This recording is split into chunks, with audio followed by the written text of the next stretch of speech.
Thank you, guys. Thanks to all who came today in the evening. We will try to make today's presentation boring and useful for you.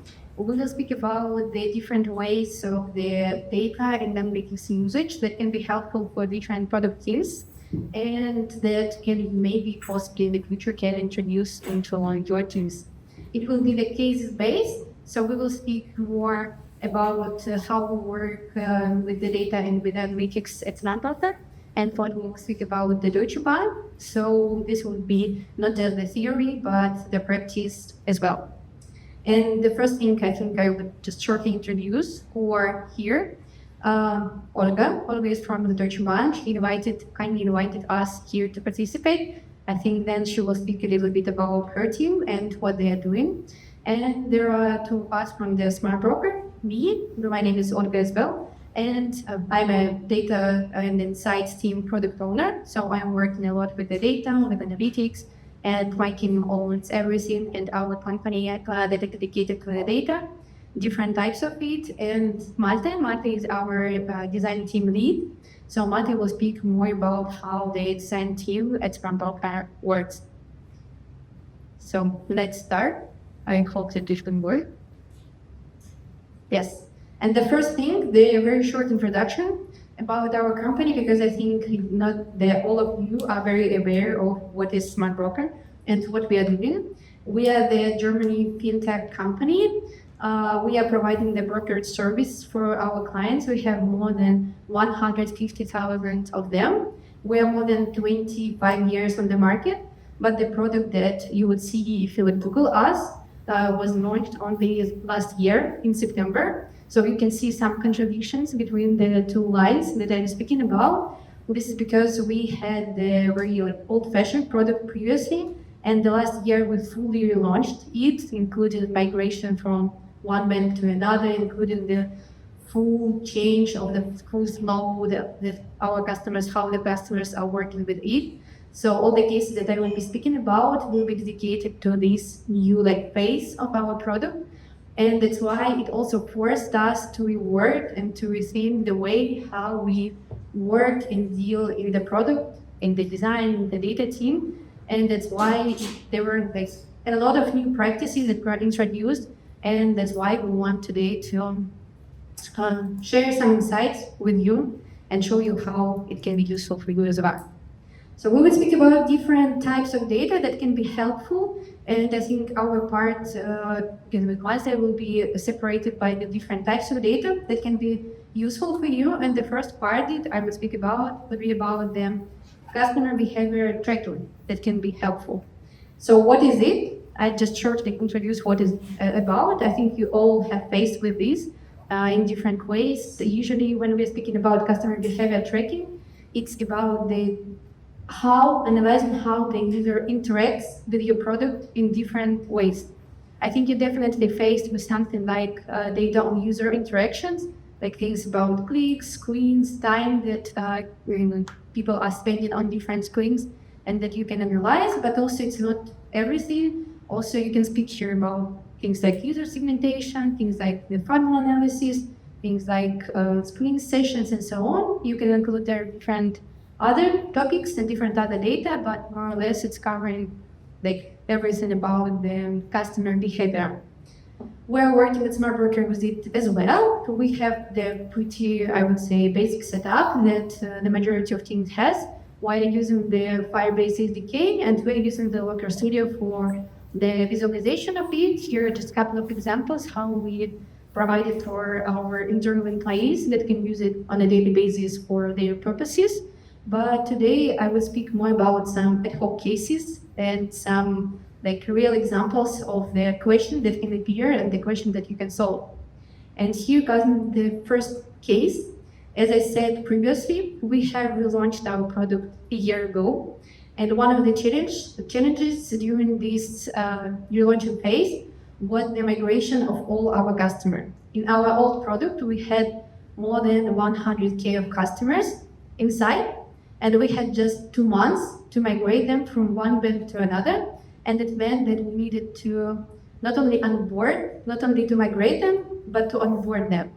And that's why it was the big challenge for us, because we needed to be sure that the flow, how they're going through onboarding, is soft and that they understand everything, and we couldn't afford ourselves to lose the customers just because they can't get through the onboarding and can't understand how to do this, because it would be really, really hurtful for the business itself.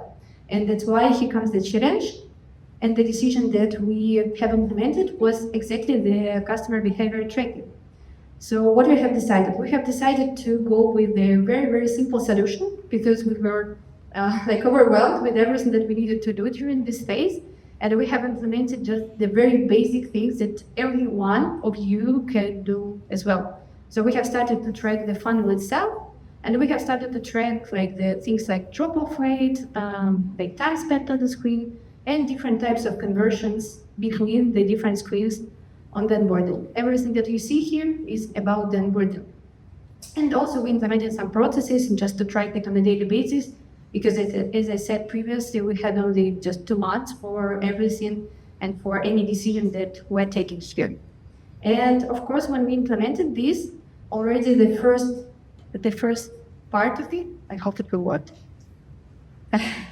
Yeah, the very tricky thing. So you see, we already saw the big drop-off already at the beginning, at the first screen, between the first and the second one. This is how this screen looks like. It's very simple. It contains just the email and the password that customer should create, but we already lost a lot of customers here. So we started to try to investigate how can we solve it, and what can be the decision for it. And we started to, I would like to show you the approach, how we get to the decision, and maybe you can use it as well. So we started to try to understand what can be the problem. So the first potential problem here can be that people are not very happy with the provision of the personal data to us, because we asked for personal data right at the beginning. But actually, can we do something with this as a team, as a product team? Actually, no, because it's legal obligations. It's not the thing that we can do. And even if customers are unhappy with this, we can just say, no, guys, you need to provide it. We can't deal with this. Maybe there are other things that can be the reason for this drop-off rate. Another thing can be the password creation. As you can imagine, the password that the customer needs to create here is kind of complicated, complex, with a lot of characters, upper cases, and so on. But also, can we do something with this? Actually, no, because we are also a FinTech company. I think you are aware of all the restrictions that we have. So we are forced by the BaFin how we should deal with this. And actually, it's also not a thing that we can work with. But maybe there are the problems with the pattern of the password creation and how the user understands it and how clear is it for them. And this is actually the thing where we can work with it, because it's in our heads. We started to investigate here, and we understood that actually we're not showing to the customers explicitly what is the problem with the password that they create. We have this functionality, but it is hidden under the very small button that the customer should click to understand what is happening and why he's not passing this script. And the decision was very, very easy, actually. We just decided to unhide this part for our customers so that it would be easier and clearer for them to understand and go further. It was a very easy thing. I think it took, 1 hour, 2 hours on the work to unhide it because it was already there. And after we did it, right after this, we saw the decrease of the drop-off rate by 11% points here. Sounds good, not bad, yeah? 11% points of loss were taken back. But the tricky part is usually that when we started to track it in the longer perspective, we saw that the new audience that was coming, with the new audience coming, we understood that the drop-off rate get back to the previous numbers that we had previously. With what? We have implemented this thing. Why it happened? Because at the beginning we had the warm audience, the customers from our previous product. And after this, we started to get the cold customers just from the market who were again struggling with this screen. But you can say that it's a like bad case and not a lot for us. But I would say no, because we already solved one problem that these customers could be frustrated by in this case. And it just means that we need to, with the new audience and with the new patterns of their behavior, we just need to again go to the same circle of the analysis and try to investigate one more time what can be the problem. So use the same very simple funnel that took us not a lot of time to implement, and go again through all this process, trying to find the problematic steps, try to make the assumptions, what is the problem, and go in circle and try to understand if our changes are helping us. And actually, that's what we are doing right now after we have launched the product and we are working with the different types of audience. We are, as you saw on the first screen, it was not only the first conversion that was bad, there were other parts where the improvement can be done. And that's what we are doing now. So we reviewed the whole our important funnel, and we have revealed several other problems that can cause us the losses in the new customers that we're receiving. And the first example of it and how we will deal with this is the consent speed. As you may see, I think the screenshot may be a little bit not in the best quality, but here are different types of the consents that customer need to agree to because of the legal restrictions. Because we work with another external bank, we are providing the data for our customers, because we need to do some marketing and so on. And we are losing about 5% of the users here between these screens. So these users are coming to the screen and never return back to us. Quite a lot, again, when we're speaking about the cold audience that we already get into the product from the market. And we are doing exactly the same thing as I showed you previously. So we're trying to guess what can be the potential problem. And it can be a necessity of providing us the consent. But actually, that's not the thing that we can deal with. It's a legal obligation that we ask people for, and that's not the thing that we can deal with. Another thing that maybe people are frustrated by too many consents, because you see there are many of them, but again, it's a legal obligation because we have different services where we provide the data of our customers, and that's not a thing that we can decide inside of the product team somehow, because it's a legal thing.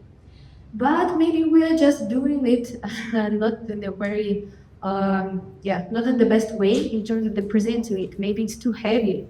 And maybe we can make it more condensed and feel more lightweight.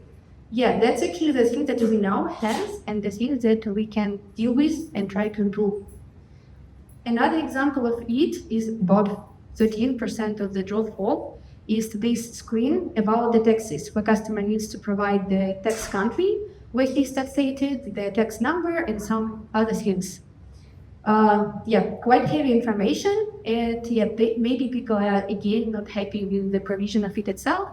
But again, we're a FinTech company. It's not the thing that we are asking; it's we are obliged to do this. Maybe for people are a little bit hard to find the tax residency country. The first row is the tax residency country. Could be the problem. Could be maybe we have some bad search engine here or something like this, or the way how people are searching. Maybe, but actually we have more than 95% of German users, and that means that our default country should fit them. So it shouldn't be the cause for the loss of 13% of the users on this screen. But this is a good thing that we can influence actually, and it requires just some more investigation that can help us to deal with this. But maybe there is some other thing. Maybe people can find there is a tax number that you need to provide. I don't think that any one of you can just from the memory write it down. So you should copy from somewhere and find it from somewhere. And maybe people are going there and then forget about us and something like this, or just not want to return to us because of this. Could be the problem, could be, but we need to force people to do this. But actually on this exact screen, it's an optional thing. I know, I think it's not, you can see it, but Steuer ID optional, it is written. But maybe we have a hypothesis that maybe people just don't see this thing in the brackets, the optional point, and maybe we should highlight it and make it more obvious for people. So also a good hypothesis, and also I think that is really in our hands and that we can work with. So yeah, that was the way how you can use the customer behavior data, and all the things that I showed, have shown was based on just one funnel thingy, one funnel tracking that you can implement pretty fast. Another thing that you can use inside, and I will show you some cases, there is the transactional data. What is this? It's again about the interactions and the exchanges between the user and the product. Actually, user behavior tracking can be the part of it, which I've already spoken about this. It could be also about the financial transactions, it could be an event-based data, it could be operational data, but today we will focus on the two in the middle, and I will show how it can easily help you.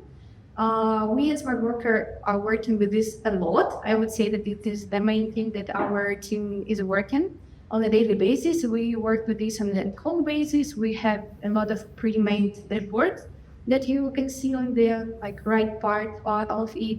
And we are aiming to provide the self-service for our employees so that they can use this data and solve their everyday questions and requests that they have in a dashboard way that is understandable and usable for them, but doing it without our involvement. That's our goal. And the case that I want to show you will show you how 2 hours of the work of your analyst can help you to make the database decision and not to spend the time of the engineering team for nothing, for the implementation that can take, I don't know, a couple of weeks at least. So what was the situation? We had an idea to introduce the SEPA direct debit. I think you all know what is it about.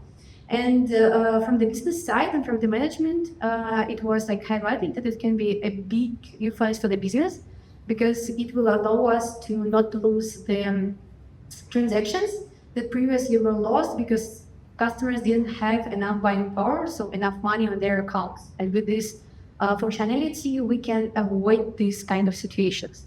But of course, it doesn't go this kind of easy. It always goes with the challenges. The first thing is that we were not sure, and no one is sure, that this feature is fully implementable for all the customers because it's related to the external banks and not all the banks support it. So we don't understand actually just from the idea that for all the customers it will be usable, just technically. And the second thing, of course, is with any other feature, we don't understand how desirable it will be for the customers because people can be just not eager to use it because of their nature, because they can not be happy with this. So how you can deal in this kind of situation? I think we are all facing with this every day because we are all living in the real world where we have restrictions in terms of the resources, in terms of time, other things that we need to do, and so on. So how can you deal with this? The first easy thing is just to implement it and ignore the challenges that I highlighted. And if you are the company big enough and have enough resources, you can do this. But actually, it's not the case for the companies like ours, where we are very limited in this. And as I said, as we are on the phase, we launched already a year ago. We have a lot of other things to do. So it can be fast in terms of not going into investigations, but of the challenges that I mentioned previously won't be taken into account. Another approach is to go to the interviews with customers and to try to understand how desirable this feature is for them. So it will allow us to evaluate, will it be used or not, but actually it will be only their evaluation because people can say you on the interviews, yes, I would know this, I am very eager to do this, but in reality, customers' behavior differs from what they say on the interviews. As a person who worked with this quite a long, I would say definitely. And the third approach is actually the transactional customer data analysis. So you can at least cover another challenge about understanding how implementable is this in terms of the number of customers that could be covered with this feature.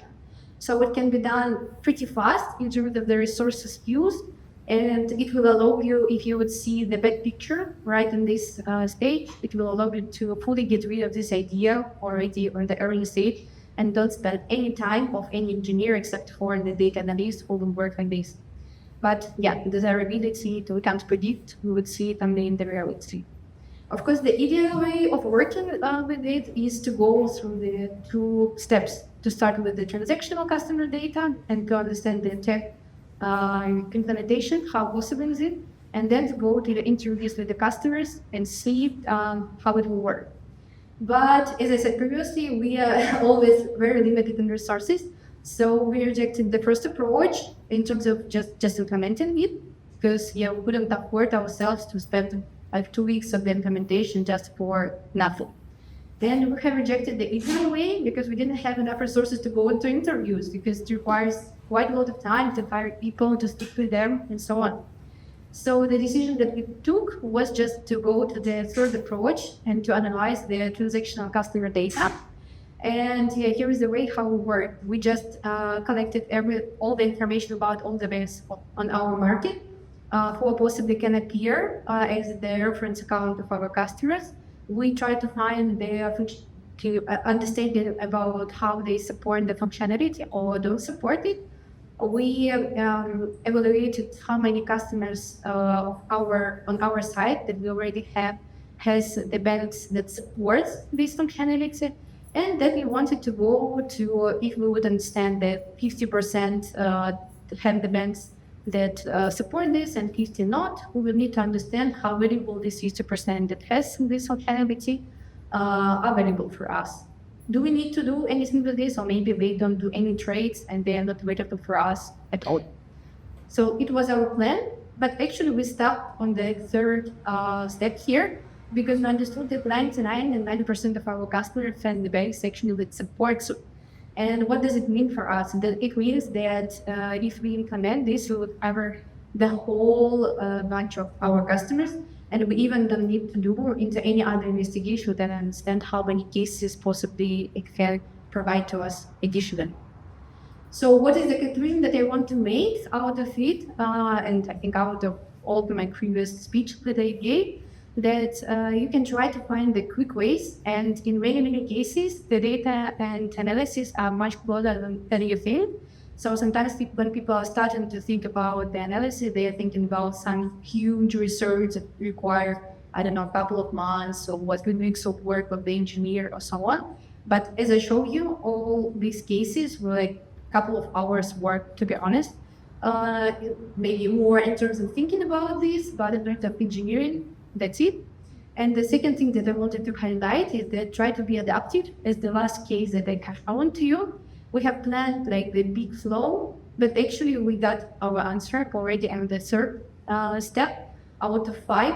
So sometimes the methodology is crucial for some cases, but just be adaptive and try to find other ways how you can solve your challenges and how you can get your answers.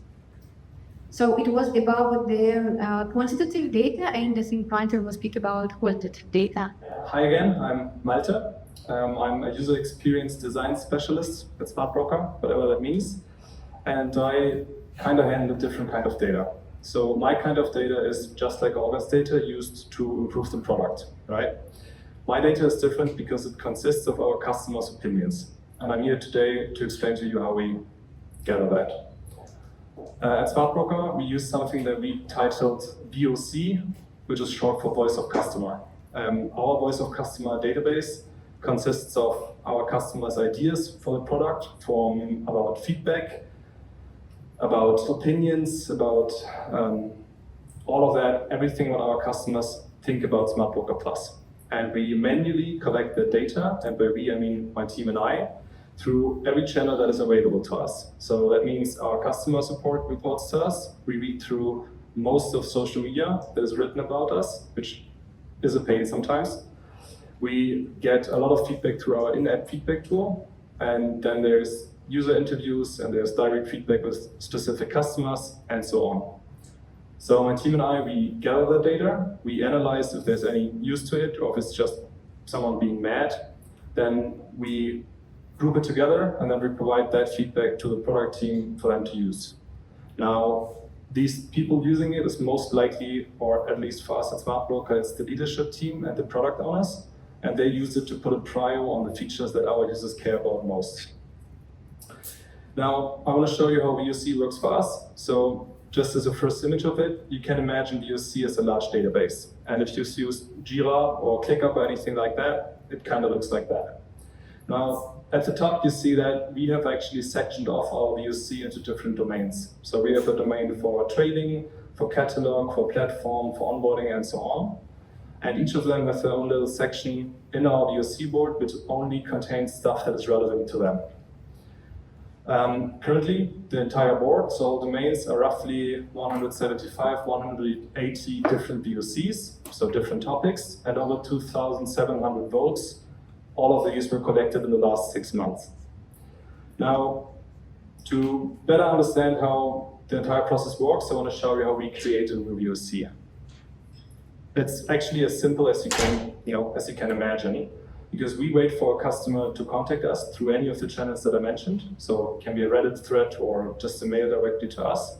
Then my team and I, we go through the board and we see if anything else that's related to this is on the board, which is obviously most of the times. And if it's not, we create a new card, we put a catchy title next to it and put the vote to 1. As I said, it's a manual process, so obviously lots of work. And then we wait for more customers to come in to talk about the same thing. And when they come in, they talk about it, we set the vote count up, and that's basically the entire thing you have to do. Now, we're at a data event, so I gotta add that we obviously cannot catch any and all comments. So there's, Reddit threads that we're not caching, and then there's customer support mails that they don't forward to us because they've heard it 100 times and they don't want to talk about it anymore. So we can catch any and all of it, but we are still looking for a trend in it, meaning that if one idea in the trading domain, for example, has 50 votes, another idea has 200 votes, then at least we have an indication of that more of the users who contacted us care about the second thing instead of the first one. Now, at the beginning, I said my data is different because this is kind of close to quant data, but I think one of the biggest advantages is that we're collecting qual data as well. That means that each of the VOCs has user comments connected to it. So depending on the amount of votes something has, there's either maybe 10 user comments connected to it, or sometimes over 300 comments. And if you work in product or in product discovery, then you can probably imagine what a great advantage this is, because you get started on a new topic and you don't have to do user research, you don't have to do competitor analysis, you don't have to do anything of that. You can just open the VOC board, find any of the tickets that is related to the topic, and you have user comments that are not only specific to your feature, but they're only also specific to your exact target group, because it's your customers, and it's specific to your customers' needs. To kind of point the picture more of how advantage and of how big of an advantage it is, I want to give you 3 examples. The first one is on the screen, but I have to give a bit of context first. Olga said that we launched in September of last year, and we started VOC kind of at the same time, and we immediately got lots and lots of customer feedback of people complaining that they were unable to select a different exchange. Now, we are a broker, and we offer 25-ish or 27-ish different exchanges, so customers complaining that they can't select a different exchange is an issue. Now, I'm going to show you the screen, and I'm betting that you guys can guess what the issue was. This is kind of how Smartbroker looked like back in the day, and the button you had to click to select a different exchange is the little white box at the top left saying GetX. Now, you sitting here, I can see you guys laughing, so I can imagine that it's not obviously a button, and now I would definitely agree, but if you've worked on a product, then you can also imagine that we worked on these screens for roughly over a year, and there's just things that you missed at some point, and it's kind of also the problem that everyone on the product team knew how to select the exchange. There was user testing done at an earlier date, but we didn't catch it. So as soon as probably the 20th VOC complaint came in, which stated something like, I can't select the exchange, or I want to trade over New York, why can't I do it? We knew what to do, obviously, and I think that's only something we catched because we immediately saw the issue of how many people have it. And that was only available to us to VOC. That thing was pretty easy to solve, probably the easiest fix I've done in my career, because it was an icon that we added. Ta-da, that's it. We haven't received a single VOC through any platform since then about not being able to find the exchange selector, so that's a big win for us. The second advantage is probably more likely be interesting for the developers beneath you, but if you have ever reported a bug to a developer or a PO, then this might interest you as well, because the entire process of finding and fixing bugs has so much improved by using something like VOC. So I gotta give context again. At the beginning of the year, we received through VOC lots of customers stating that they had to re-log in every time they used the app. So they opened their smartphone, Android or iOS, and they expected to use Face ID or fingerprint, but what they had to do is enter the username and the password. So usually, before we have the system of VOC enabled, what I would do is I would text a random developer, someone I like probably, and I would tell them that, there's people having login issues, and then that developer had to go on a treasure hunt to find the problem, right? That's not very efficient, obviously, and this is the reason why we have kind of made more data tracking available in VOC than just user comments. That means, for this specific example, I created a bug report that is not only, like I said earlier, the user vote and their comment, but lots of data more. So in this example, we collected the timestamp of the report, we collected the platform the user is on, the app version they're currently using, and an anonymized profile ID, right? So obviously, we only collected data from people who gave their consent, and we used our in-app feedback tool to provide us this information. But my bug report changed from a Teams message saying, hey, there's people having issues, can you take a look, to we have, 80 votes of people complaining, 99% of them are on iOS, and 95% are on app version 2.0.3.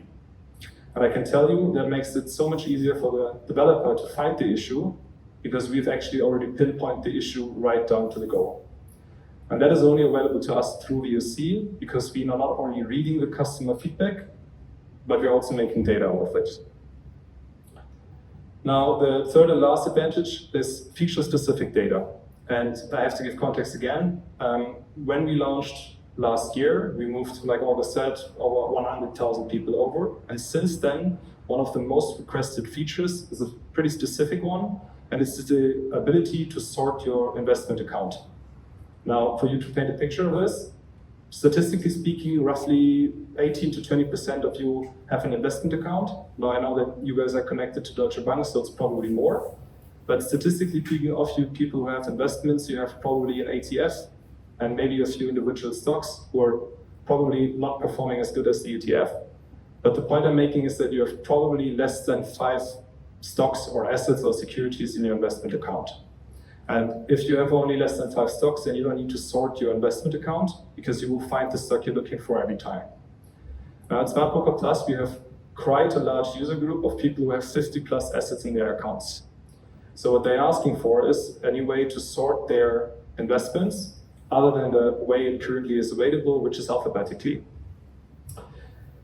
Now, usually, and I said that earlier, what I would have to do when we started working on this, which was a few months ago, because we were quite busy with other stuff, when I started working on it, the usual design process I would have to go through would be user research, would be competitor analysis, and all that other stuff. All of that is pretty time consuming. The only thing I actually had to do is open up the VOC board, open the VOC for depot sorting or investment account sorting, and read through roughly 200 user comments. And after that, I had a pretty good idea of what exactly our users were wishing for. Obviously, we're not including potential users, but our current target group told me in detail in over 200 comments exactly what they want. Now, of course, we're not only doing that, we're still doing the regular design research process kind of thing, but we can do it at a later date, and it's not so time consuming if we have the VOC data. In this case, we took only the data from VOC and we built a prototype out of that, which kind of looked like that. And we went and took that prototype to user testing to get the final responses from our users. And if you've ever been involved in user testing in any way, then you know that there's one point of the entire process which is as painful as can be, at least in my opinion, and that's the recruitment of users. Because they're hard to come by. If you're doing it through a third party, then it's gonna be very expensive.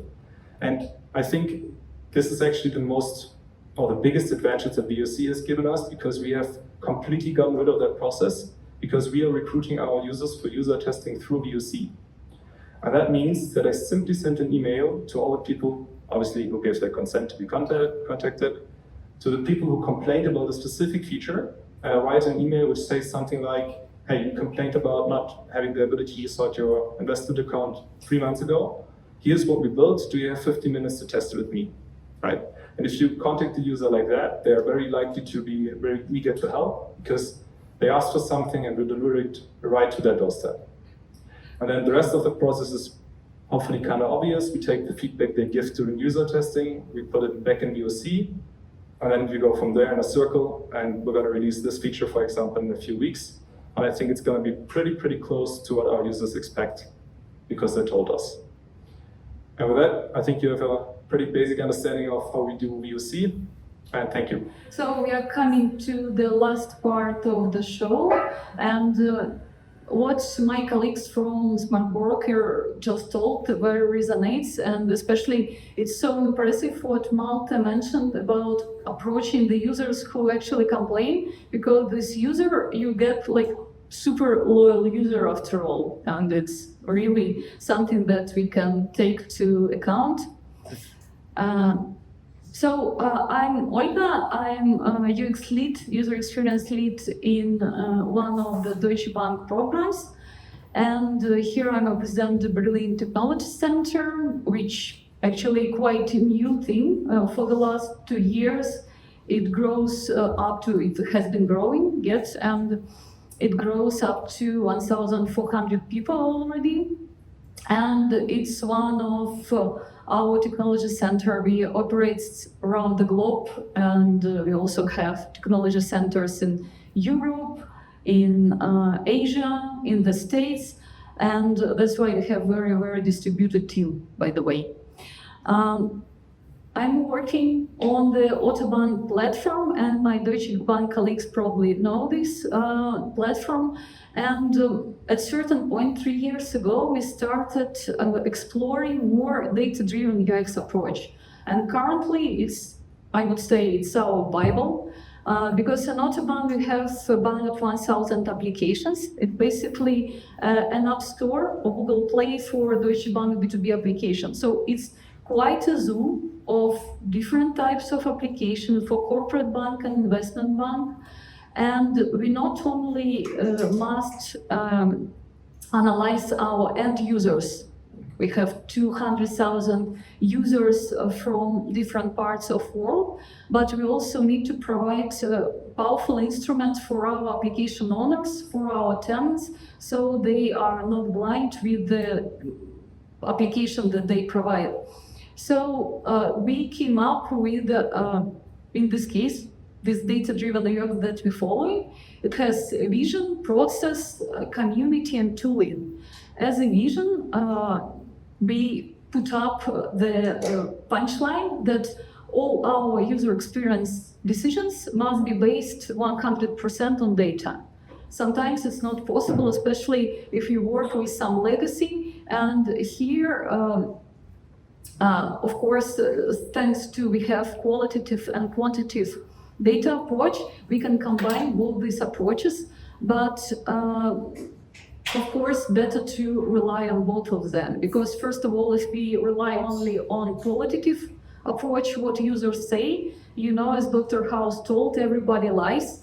And sometimes I believe that my user experience colleagues can confirm that you can deal with a quite powerful business stakeholder who is very opinionated about something and who has very specific business case. Because also the problem is that our business stakeholders, they are not actually users. They're using the system quite specifically during UAT testing, and they came up with some random case.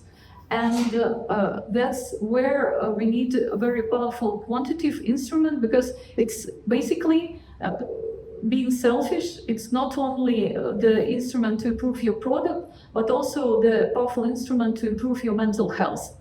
Because you don't argue with your stakeholder anymore, you just show them figures, and the figures are speaking better than an opinion of any designer, And how also to combine qualitative and quantitative. You can get a feedback from two users complaining about two features. And then you go and measure which features has more users. One feature can have one user and another feature can have multiple users. And this is how you can basically prioritize your backlog based on quantitative analysis. So this is speaking about the vision. Speaking about the process, this is quite common SDLC, software development lifecycle, and obvious thing that we need to get all the data on during the analysis phase.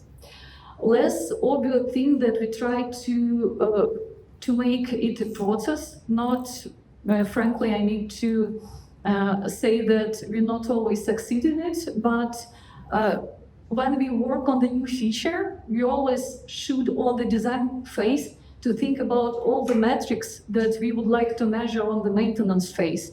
And if we do it properly, if I think about these design metrics, on the development phase, developers should add this as a feature events. And on maintenance phase, we can actually start measuring how our feature is working. And this is something that we are trying to perceive. And this process we recommend for our designers. We have quite big design community and quite big analyst community. And here is our team who works on analytics, who also very active part of this community. And this is kind of informal diagram, but it includes Jira, Figma, and it helps teams to adopt, because what I'm observing, there are a lot of businesses, a lot of design teams, and though the processes are a bit similar at certain point, but I see that some parts of the process of qualitative and quantitative analysis might just drop off because of inconsistency of this data-driven UX approach. Speaking about the tooling, we built in-house tool and this analytics team who is currently in the audience. We work on this together, and why it's in-house? Because of GDPR, we can't just literally send our data to our third-party service providers. So we built in-house tools, and there are two parts. So first part is predefined reports, quite common. It's technology stack. We provide information on browsers, operating system, and also usage, comparison of usage, and performance. User can see. And the user, we have two types of users. And on the analytics, we have a lot of internal users who works on the application that are launched on our platform. And our employees, our users, they can actually see how fast the application is launching, which is quite good. But speaking about the feature analysis, we provided API to create feature events. And it allows, because sometimes when you need to dig into specific issue, API feature usage analysis is much better than custom report, because the predefined reports can cover some very, very specific thing. And this data model is quite simple. It covers, like, you can describe your application with multiple sentences, where each feature is a simple sentence. It's object, action, subject, and category. And you can create as many sentences that describing your application as possible. We have our champions created 500 features, and they are really crazy about data analysis, and they are quite sophisticated in it. So, example, notification read, notification as an object, action was read, subject, it was read by certain user group, and to sort out category, it's notification management for the future feature analysis. And just an example, we talk today about login experience a lot. Simple example how we can work with the feature analysis. In our platform, we have 7 login types, which is quite crazy amount, and sometimes we need to decode some legacy.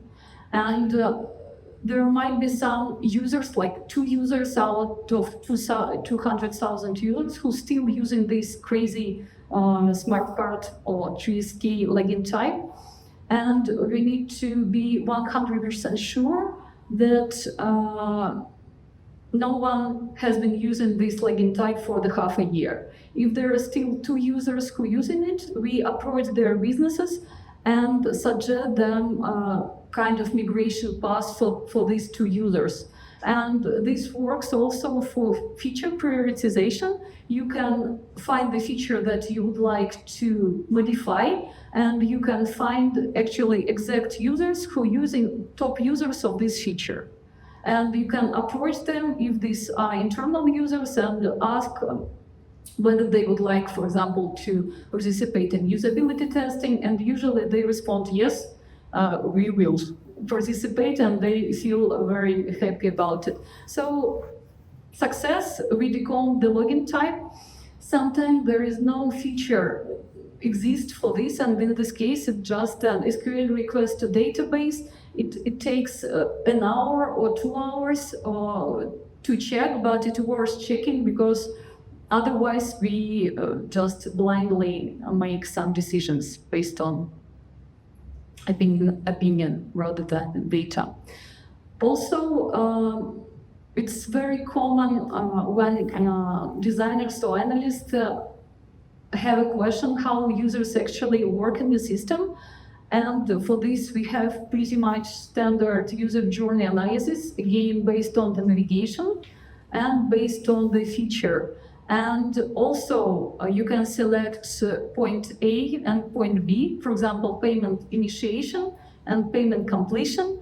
And you can modify the steps, and you can get standard funnel analysis for the websites which we get used to. So this instrument that we built is quite powerful, but this chart, for example, we were inspired of Mid-Journey, if I'm not mistaken, Mid-Journey chart. So even if you can build in-house tool, you can explore the tool that's currently on the market, and you can modify this tool to your purposes. And also important that if you build as many features, especially if you would like to check a new feature, what you see currently on the screen, it's a feature comparison. So we comparing feature usage before and after the release. And we can, for example, not only check that after external communication our feature usage grows dramatically, but also we can put some negative events, some error to the feature, and see how it's decreasing thanks to our changes thanks to our feature fixes that we implemented in the release, which is also quite cool. So yeah, and what I mentioned before, performance, I believe that performance is half of usability. No one wants to wait for the loader, and even if your application perfectly designed, if users have to wait, they are not happy. So we provide this as well, and this chart shows how fast your application is launching. And you also can compare it, and you can see it through releases. So again, I would like to highlight that for designers, especially if this designer is a control freak, relying the decisions on data is very good for not only for the product but also for mental health. And I hope that I will be happy to answer your questions. And please, Malte, Olga from Smartbroker, Olga from Deutsche Bank, if you have any questions, we are here.